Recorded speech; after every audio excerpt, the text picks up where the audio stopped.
मनोविज्ञान हमारा बड़ा अंदर से बहुत खुशी हो रही है हमें। हमारे बच्चे आए हैं साथ में, हमारे हस्बैंड भी, और ये 4 महीने की बेबी है, कोई कह नहीं सकता, बट इसे भी बहुत खुशी हो रही है, बहुत खुश हो रही है। नहीं, ऐसी मतलब इस तरह की नहीं निकलती हैं, ये पहली बार निकल रही है हमारे यहाँ पर, और हमारे एरिया में भी पहली बार निकल रही है ये, तो यहाँ पे बहुत परिवर्तन आएगा इससे। विश्व अशांति निवारण प्रोग्राम है, और जब अशांति खत्म हो जाएगी तो शांति आ जाएगी।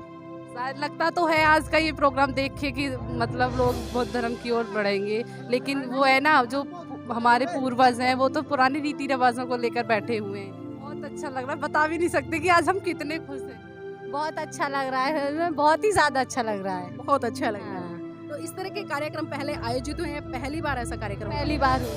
अच्छी लग रही थी, तो मतलब बदलाव चाहते अपने गाँव में? हाँ, बदलाव भी चाहता। इस कार्यक्रम की सूचना कैसे मिली आपको? ये हमें हमारे हस्बैंड इनसे जुड़े हुए हैं, उन्होंने फेसबुक पे देखा, उन्हें मैसेज मिला, और हमने बहुत ही मन से बहुत खुशी से आए यहाँ पे कि हमें ये मौका मिला यहाँ आने का।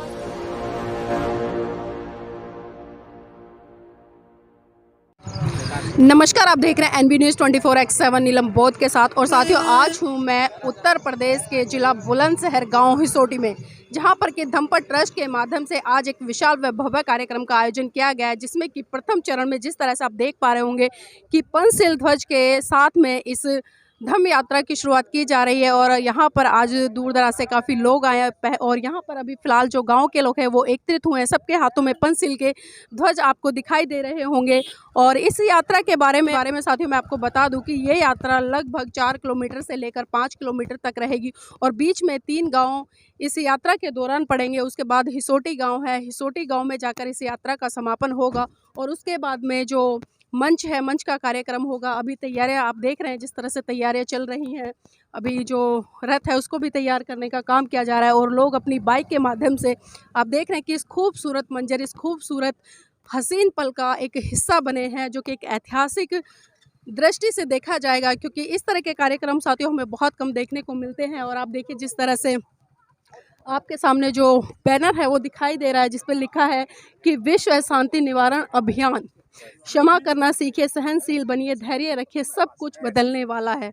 बिल्कुल प्रकृति का नियम है, जो चीज़ आती है उसको कहे भी ना कभी तो इस दुनिया से जाना पड़ता है। तो देखिए जिस तरह से लगातार मैंने आपको पूरा का पूरा एक कारवा दिखाया, और मैं लगातार बात कर रही हूँ विश्व अशांति निवारण अभियान, क्योंकि लोगों के जहन में कहीं ना कहीं अशांति शब्द को लेकर एक शंका भी उत्पन्न होती है कि दुनिया शांति की बात करती है, लेकिन धम्मपद ट्रस्ट अशांति की बात क्यों कर रहा है। तो सर जानना चाहूँगी, विश्व शांति निवारण अभियान के तहत जिस तरह से पूरा का पूरा ये बैनर हम देख रहे हैं, इसमें 4 महान जो हस्तियाँ हैं पूरे विश्व पटल पर अगर मैं बात करूँ, तो उनकी आपने यहाँ पर जो छायाचित्र लगाई है धम्मपद ट्रस्ट ने, तो सर इन तस्वीरों का उद्देश्य क्या है?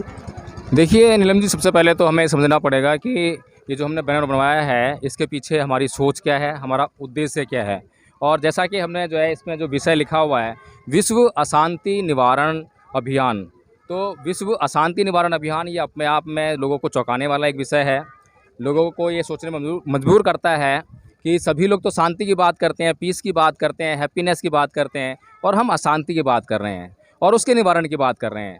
तो ये समझने वाली बात है कि बुद्ध से पहले जितने भी यहाँ पे संसार प्राणी हुए, ऋषि मुनि हुए, सभी लोगों ने जो है स्वर्ग की कल्पना की, स्वर्ग की आस की, सुख की खोज की, और मतलब जो है कि वो सुख की चाहत में जो है हमेशा लगे रहे। अप्सराओं को खोजा, स्वर्ग को खोजा, सुख को खोजा, लेकिन सुख को, स्वर्ग को और अप्सराओं की खोज में लगे रहने के बाद उन्हें मिला क्या?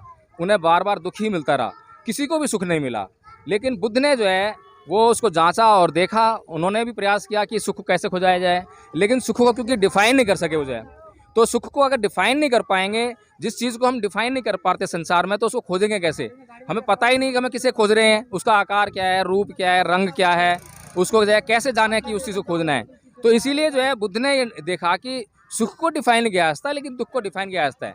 उसको दुख को डिफाइन करते हुए बुद्ध ने कहा कि जाति भी दुखा, जरा भी दुखा, व्याधि भी दुखा, मरणा भी दुखा, शोक परिदेव दुमरस्यु पाया सापी दुखा, पिए ही विपियोगो दुखो, अपिये ही संपयोगो दुखा, जम्पि छंगने लपति तंपि दुखं, संख्यतेन पचुपादान खंदापि दुखा। यानी कि जन्म दुख है, व्याधि दुख है, रोग दुख है, बुढ़ापा दुख है, और मरना दुख है। जो चीज़ें हमें चाहते हैं वो नहीं मिलती है तो हमें दुख होता है। प्रियजनों का बिछुड़ना दुख है, अप्रियजनों का मिलना दुख है। तो इस तरह से कुल मिलाकर ये जो हमारा शरीर है ये दुखों का घर है। दुखों का घर इसलिए है कि हर एक प्राणी जो है सुख ही सुख चाहता है, और जैसे ही उसे जो है थोड़ा सा सुख उसको मिलता है तो उसको भोगने लगता है। वह भूल जाता है कि इस सुख के बाद, इस सुख को भोगने के बाद उसे फिर दुख में पड़ना है, और वो अपने जीवन से कभी भी दुखों को दूर नहीं कर पाता। इसीलिए बुद्ध ने इस बात को जाना, और बुद्ध ने जो है सबसे पहले जो जीवन में दुख हैं उनको ढूंढा और उनका नाश कर दिया, बिल्कुल ख़त्म कर दिया उनको। फिर जब दुख का नाश हो जाता है तो उसके बाद क्या रह जाता है? उसके बाद रह जाता है सुख। तो फिर सुख मिलता है, और बुद्ध को वही परम सुख यानी निब्बान प्राप्त हुआ। इसी तरह से हमने सिर्फ बिल्कुल बुद्ध के पतन चिन्हों पर चलते हुए हमने जो है विश्व अशांति निवारण अभियान रखा। हमें अशांति खोजनी है कि वो अशांति के एरियाज़ कौन से हैं, अशांति के क्षेत्र कौन से जहाँ जहाँ अशांति है। और जब हमें अशांति के क्षेत्र मिल जाएंगे तो हमें ये खोजना पड़ेगा कि अशांति का कारण क्या है। कारण मिल जाएगा तो उसका निवारण भी होगा, फिर उसका जो है एक मार्ग भी है, तो उस पर चल के हम जो है अशांति जो मिटा देंगे तो विश्व में जो शेष रह जाने वाली चीज़ रहेगी वो शांति रहेगी। इसलिए अगर हमें शांति को खोजना है तो हमें शांति को नष्ट करना पड़ेगा। तो इसलिए विशेषकर बहुत सारी ऐसे स्लोगन इस बैनर पर लिखे गए हैं, और इस बैनर पर आपने देखा है कि जो अलग अलग महान पुरुष हैं उनकी जो तस्वीरें हैं वो भी लगाने का काम किया गया। और इस धम्म कारवा की जो सबसे महत्वपूर्ण कड़ी है, क्योंकि हम देखते हैं कि अक्सर किसी भी कारवा में जो लोग होते हैं वो बड़े बड़े होते हैं, लेकिन देखिए यहाँ पर कितने खूबसूरत छोटे छोटे बच्चे इस धम्म कारवा का हिस्सा बने हैं, जो कि पंचशील ध्वज यात्रा है। तो देखिए जिस तरह से बच्चों के हाथों में आपको दिखाई दे रहे होंगे, सहनशील बनो, कुछ इस तरह के जो छोटे छोटे स्लोगन है जो कि बहुत बड़ा संदेश देते हैं। अगली कड़ी में आप देख सकते हैं कि लोभ व लालच को दान से जीत लो। और देख सकते हैं उसी अगली कड़ी में जिस तरह से आपको ये पट्टी दिखाई दे होगी कि क्षमा करना सीखो। बहुत सारी चीज़ें हैं यहाँ पर जो लिखी गई है कि निंदा और प्रशंसा में समता बनाए रखें, क्योंकि देखिए जब हम किसी की प्रशंसा करें या निंदा करें तो उसमें हमारा समान एक समतावादी दृष्टिकोण होना चाहिए। ना तो हमें ज़्यादा द्वेष पालना चाहिए और ना ही किसी के प्रति इतना लगाव रखना चाहिए। देखिए हमें दोनों चीज़ें समता में रह के करनी चाहिए, ना तो किसी से ज़्यादा द्वेष पालना चाहिए और ना ही किसी के प्रति बहुत ज़्यादा मोह रखना चाहिए। अगली कड़ी में आप देख पाएंगे कि अपने दोषों को देखना शुरू करो, दूसरों के दोषों को देखना बंद करो। अगर मैं आज के वर्तमान युग की बात करूं, लोग आज अपने दोषों को तो बहुत कम देखते हैं लेकिन दूसरों पर बहुत ज़्यादा दृष्टि रखते हैं, उनमें कमियां निकालने का काम करते हैं। तो देखिए इस खूबसूरत मंजर को लगातार मैं बात कर रही हूँ कि इस मंजर का जो हिस्सा है आज छोटे छोटे बच्चे भी बने हुए हैं, चाहे वो बेटी हो या बेटा हो। अब देखिए और अभी जिस तरह से पंचशील के जो ध्वज हैं हवा में लहरा रहे हैं, बहुत ही खूबसूरत ये मंजर। और दोबारा से वो समय याद आ रहा है जिस समय हम देखते कि थी महाकाणिक तथागत बुद्ध के समय या सम्राट अशोक के समय जो पूरा भारत तक कहीं ना कहीं वो पूरा बोधमय था और हर कूचे गली से एक ही आवाज़ सुनाई देती थी कि ले अंत मन दीप भव, मूल मंत्र बने स्वयं के स्वामी, गूंज उठे हर बस्ती से बोधं शरणं गच्छामि। तो कुछ इस तरह का खूबसूरत नज़ारा है यहाँ पर। और यहाँ पर गाँव के ही बहुत सारे लोग हैं, खासकर महिलाएं, उनसे जुड़ने का प्रयास करेंगे। आपका नाम क्या है? भारती। हाँ भारती जी, कहाँ से आए हैं? हम चांदपुर से आए हैं, बुलंदशहर से। चांदपुर से। अच्छा, इतनी दूर से, कितना दूर पड़ा आपको ये हमें पड़ा कम से कम 45-50 के आसपास मीटर दूरी पर पड़ा है। अच्छा, इस कार्यक्रम की सूचना कैसे मिली आपको? ये हमें हमारे हस्बैंड इनसे जुड़े हुए हैं, उन्होंने फेसबुक पे देखा, उन्हें मैसेज मिला और हमने बहुत ही मन से बहुत खुशी से आए यहाँ पे कि हमें ये मौका मिला यहाँ आने का और इस चीज़ में भाग लिया हमने। जी, आपके हाथ में छोटा सा बच्चा है, इसको लेकर 4-5 किलोमीटर पैदल चलना है, गर्मी भी काफ़ी है, धूप भी है, तो चल पाएंगे? बिल्कुल। जब हम बाबा साहब के लिए हम कुछ भी करेंगे, जब उन्होंने हमारे लिए इतना कुछ करा है तो हमारा पूरा कर्तव्य, पूरा फर्ज बनता है उनके लिए कुछ करने के लिए, उनके पथ पे चलने के लिए। तो आज इस कारवा को देखते हुए कैसा लग रहा है? बहुत अच्छा, बहुत मनोविज्ञान हमारा बड़ा, अंदर से बहुत खुशी हो रही है हमें। हमारे बच्चे आए हैं साथ में, हमारे हस्बैंड भी, और ये 4 महीने की बेबी है, कोई कह नहीं सकता है, बट इसे भी बहुत खुशी हो रही है, बहुत खुश हो रही है। तो देखिए माँ की भावना है बच्चे के प्रति कि 4 महीने के मात्र, लेकिन उसके बावजूद भी धूप भी है, गर्मी भी है, लेकिन फिर भी कहीं ना कहीं मन में एक हर्षो उल्लास। और 45 किलोमीटर की यात्रा तय करके इस धम्म कारवा को सफल बनाने के लिए लोग यहाँ पर आए हैं। आपका नाम क्या है? गायत्री। कहाँ से हैं? हिसोटी। हिसोटी से। तो गायत्री जी, इस तरह का कार्यक्रम पहले हुआ है गांव में या पहली बार हो रहा है? नहीं, पहली बार। पहली बार हो रहा है। तो कैसा लग रहा है? अच्छा लग रहा है। अच्छा लग रहा है। तो कल को रात को आप कैडर में थे? कल कैडर हुआ था एक, मतलब रात को एक मीटिंग हुई थी उसमें? हते तो उसमें बहुत सारी बातें हो रही थी, तो वहाँ पर जो बातें हो रही थी कैसी लग रही थी आप लोग? बढ़िया लग रही हमें तो। अच्छी लग रही थी। तो मतलब बदलाव चाहते हैं अपने गाँव में? हाँ, बदलाव भी चाहते हैं। तो देखिए कहीं ना कहीं महिलाएं भी बदलाव की तरफ पड़ रही है और बदलाव चाहती हैं, और इस तरह का जो कार्यक्रम वो बता रहे हैं कि पहली बार हमारे गांव में इस तरह का कार्यक्रम हुआ है, जो कि एक खुशी का विषय भी है इन लोगों के लिए, क्योंकि इस तरह के कार्यक्रमों में आने का मौका इन लोगों को मिलता नहीं था। और मैं लगातार बात कर रही हूँ कि महिला, बच्चे, हर वर्ग आपको यहाँ पर दिखाई दे जाएगा। बेटा नाम क्या है? दिव्या भारती। दिव्या भारती, पढ़ते हो? कौन सी क्लास में? 9th में आई हूँ। 9th में। अच्छा बेटा, कहाँ से आए हो? हिसोटी से। हिसोटी से। तो ये बताओ, आज जो ये कार्यक्रम हो रहा है कैसा लग रहा है? पहले तो बहुत अच्छा लग रहा है। बहुत अच्छा लग रहा है। ये हाथ में कौन सा झंडा है? पंचशील। पंचशील का झंडा है। जानते हो झंडे के बारे में? हाँ, भगवान बुद्ध। अच्छा, तो इस पंचशील में 5 रंग दिखाई दे रहे हैं आपके। इन रंगों के बारे में कुछ पता है आपको? मैम अभी इतनी जानकारी नहीं है, आगे और देखेंगे। अभी जानकारी नहीं। अच्छा, ये जानना चाहूंगी कि इस तरह के कार्यक्रम पहले आयोजित हुए हैं या पहली बार ऐसा कार्यक्रम हो रहा है? और बार होता था, लेकिन गांव में ही होता था, इतनी दूर नहीं आते थे। मतलब ये जो यात्रा निकल रही है पहली बार निकल रही है? हाँ। तो अच्छा लग रहा है? तो अभी 4-5 किलोमीटर पैदल चल रहा है, चल पाओगे? थकोगे तो नहीं? नहीं। तो देखिए मन में उत्साह है और 4-5 किलोमीटर की यात्रा तय करने के लिए भी तैयार है। और भी बिटिया है यहाँ पर, उनसे जुड़े। आपका नाम क्या है? मोनिका। मोनिका, क्या करते हो? मैं अभी बीए कर रही हूँ, पढ़ाई कर रही हूँ। ये कर रहे हो। तो जानना चाहूंगी, आज जो एक कार्यक्रम हो रहा है आपके गांव में, पहले तो थोड़ा सा हमारे दर्शकों को ये बताने का प्रयास करें कि कैसा लग रहा है आपको? बहुत अच्छा लग रहा है, बहुत ही ज़्यादा अच्छा लग रहा है। बहुत अच्छा लग रहा है। हाँ। तो इस तरह के कार्यक्रम पहले आयोजित हुए हैं, पहली बार ऐसा कार्यक्रम हुआ? पहली बार हो रहा है। तो क्या कुछ नया सीखा? मतलब नया तो ये है कि अच्छा लग रहा है, पंचशील ध्वज लेके और पूरी रैली निकाल रहे हैं, लोगों को जागरूक करेंगे, इसकी देखेंगे तो लोग जागरूक होंगे। अच्छा, गांव का जो माहौल है कैसा है? महिलाओं को, जो खासकर बेटियां हैं, उनको समानता देते हैं या सिर्फ खाली बातों में ही होती है? बातों में ही है, कुछ भी नहीं देते समानता। अच्छा, कुछ भी नहीं देते। बाबा साहब अक्सर समानता की बात करते थे, और महाकारुणिक तथागत बुद्ध ने भी जिस तरह से अपने उसमें भिक्खु संघ में भिक्खुओं को भी शामिल किया, तो क्या ऐसा है गाँव में कि बेटा बेटी एक समान समझा जाता हो? नहीं, बिल्कुल भी नहीं समझा जाता, सच में बिल्कुल भी नहीं समझाता। तो आप पढ़ रहे हो तो इन चीज़ों का विरोध करते हो? जो हाँ, विरोध करते हैं, हम अपने घर में भी करते हैं, तो आगे भी करेंगे। अच्छा, घर वालों का नजरिया कैसा होता है? मतलब थोड़ा गुस्सा तो आता है, लेकिन फिर अगर हम जब जिद ज़्यादा करते हैं तो मान भी जाते हैं कभी कभी। मान जाते हैं। देखिए, सही बात को मानने में बुराई नहीं है। आपका नाम क्या है? गीता कुमारी। अच्छा गीता कुमारी, जानना चाहूँगी क्योंकि इस तरह के कार्यक्रम हम बहुत सारे सोशल मीडिया से होते देखते थे, आप लोग भी देखते होंगे, क्योंकि यूट्यूब आज एक ऐसा माध्यम हो गया जिसके माध्यम से हमें दूर दराज की खबरें मिलती हैं। लेकिन पहली बार आपके गाँव में इस तरह का कार्यक्रम हो रहा है, क्योंकि लोग लगातार बता रहे हैं कि पहला ही बार ऐसा कार्यक्रम हो रहा है। तो ये बताओ कैसा लग रहा है? बहुत अच्छा लग रहा है, बता भी नहीं सकते कि आज हम कितने खुश हैं। एक्सप्लेन नहीं कर पा रहे। यस।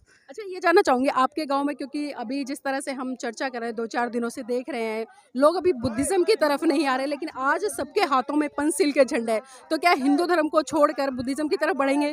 शायद लगता तो है आज का ये प्रोग्राम देख के कि मतलब लोग बौद्ध धर्म की ओर बढ़ेंगे, लेकिन वो है ना, जो हमारे पूर्वज हैं वो तो पुराने रीति रिवाजों को लेकर बैठे हुए हैं। लेकिन नई पीढ़ी का तो ये दायित्व बनता है ना, वो समझ गई है वैज्ञानिक सोच के आधार पर। ये नई पीढ़ी का दायित्व बन रहा है कि ये नए जो लोग हैं, इस खास करके बेटियां ही इस नई पीढ़ी को आगे बढ़ा सकती हैं, क्योंकि उनके हाथ में होता है ना घर चलाना, तो वो ही कर सकती हैं। बिल्कुल। तो देखिए, जिस तरह से अभी कहा है कि बेटियां अच्छा घर चला सकते हैं, महिलाएं अगर हम बात करें तो बहुत अच्छे तरीके से परिवार को हैंडल कर लेती है। इसी तरह से अगर हम देखें सामाजिक या धार्मिक आंदोलन में अगर महिलाएं सक्रिय भूमिका निभाए तो वो भी कहीं ना कहीं बढ़ चढ़कर उस कारवा को सफल बना सकती हैं। यहाँ पर छोटे छोटे बच्चे हैं। बेटा नाम क्या है? अक्षय कुमार। पढ़ते हो?